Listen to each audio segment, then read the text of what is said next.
Hafa I'm Don Reyes. The following is a selection of portraits I've done over the past 10 years. I enjoy doing portraits if I can put something of the individual's personality into the composition. At this time in my life, I had recently restarted my creative practice after about an 8-year hiatus and was reaching across a broad spectrum of art activities.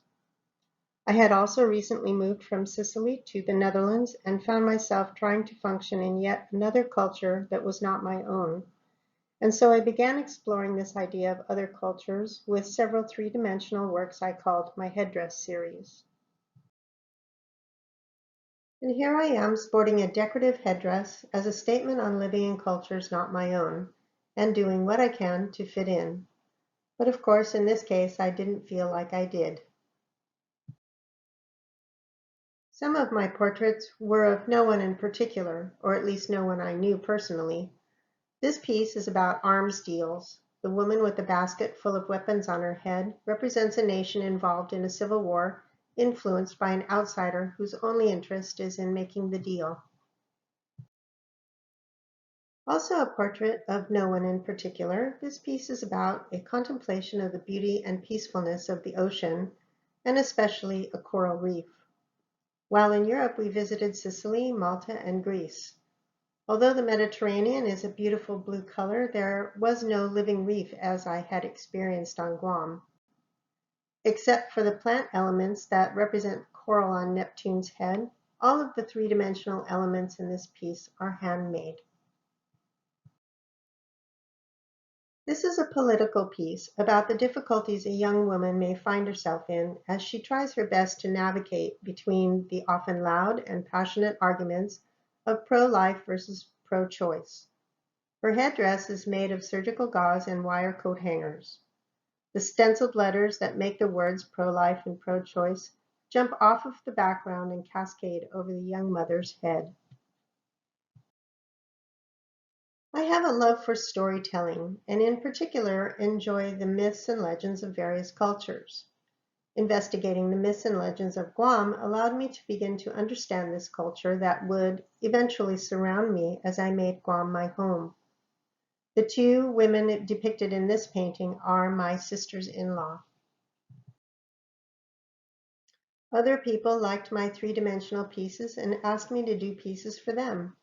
This one depicts a woman of Spanish and English heritage who had a passion for flamenco dancing and astrology. While living in Europe, several people who worked with my husband saw the cultural paintings I did about Guam and asked me to do paintings about their own culture. This piece was for a woman of Mexican heritage. I found these commissions challenging and stimulating since doing them required that I learn as much as I could in order to represent a culture as faithfully as I could, even though I was an outsider. This is a detail of a larger painting and an illustration of my husband teaching my niece and nephew how to grate coconut using the traditional kumzu. Influenced by the work of the Italian portrait painter Giuseppe Arcimboldo, and in keeping with my interest in myths and legends, this is a portrait of Pan depicted as a woodland creature rather than as a man-goat. I enjoy patterning and breaking up spaces to allow nature a chance to be a part of my work. My friend Richard asked me to do his portrait. He has a love for the arts and the classics, and also asked me to do something that represents his sexual preferences. For this reason, I chose ancient Greek vases with illustrations of wrestlers as a way to capture Richard's personality. These are sketches for a portrait of a friend's parents done in 4 different approaches.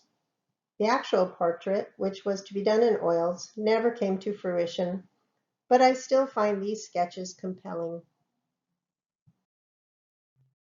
As an avid reader, I happened upon a book called Women Who Run with the Wolves by Clarissa Pinkola Estes. In this book, Estes used the typical stories and fairy tales of my childhood to help women understand why they feel the way they do about themselves and others. The previous slide, this slide, and the next two slides are self-portraits that were inspired by her writings, which explain the emotional process one goes through following abuse. First, there is anger, which is often self-directed and self-destructive. The dark man invades your dreams and tries to maintain a hold on your emotions. As you work to release your anger, there is more calm, but it is watchful. This watchfulness may be necessary to convince yourself that you are able to let go and move on. In the process, there is a recognition that the soul is hungry, and the work becomes less about protecting by being angry and watchful, and more about giving yourself what you need to nourish and strengthen your soul. This piece was a commission for a friend's birthday. Her astrological sign is Leo, and she happens to love cats. I make reference to the Egyptian goddess Bast. If you know the work of Susan Sidon Boulay, you will see her strong influence in this piece.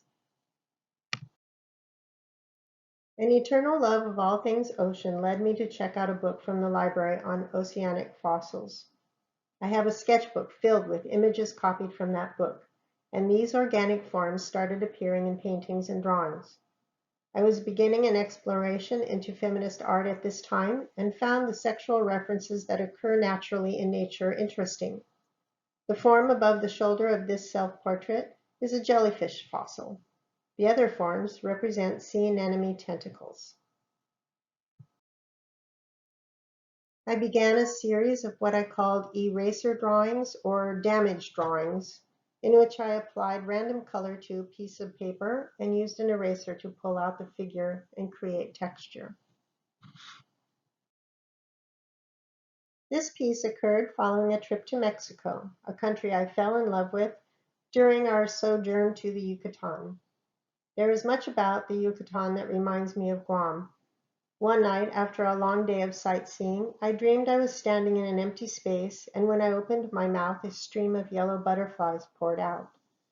I learned that the word for butterfly in the Spanish language can be interpreted as soul birds.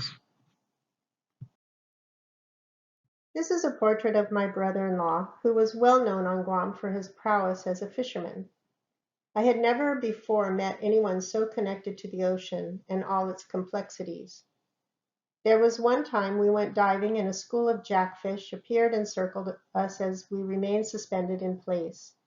It was a magical experience and a true gift from the sea, and to this day I feel that they came for him.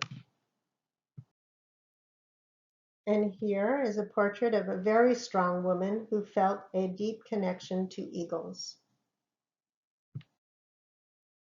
This piece was a retirement gift for the woman who was in charge of the U.S. contingent of the NATO AWACS program.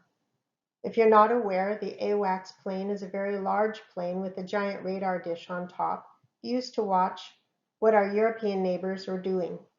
A total of 13 nations pay into this program as a way to ensure the NATO nations are protected. This is a portrait of my niece.